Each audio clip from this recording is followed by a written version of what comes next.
Welcome to Kenton Teaches. Enjoy the video. In this video, I will explain how to make construction tools using easy methods.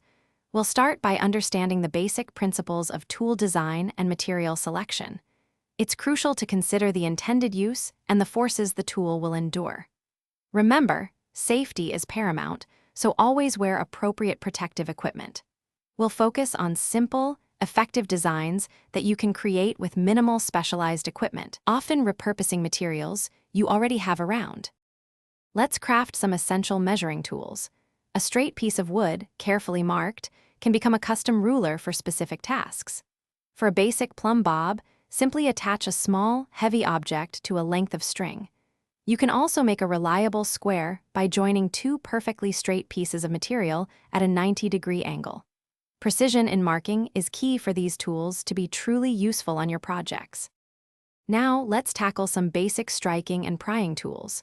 A sturdy metal pipe, flattened and angled at one end, can serve as a small, effective pry bar for light tasks. For a mallet, select a dense piece of hardwood for the head and attach a comfortable, secure handle. Always ensure that any handles are firmly fixed to prevent accidents during use. Smooth any sharp edges to make your tools safer to handle. Finally, let's talk about finishing and maintaining your homemade tools. Sanding wooden handles until they are smooth provides a much more comfortable and secure grip.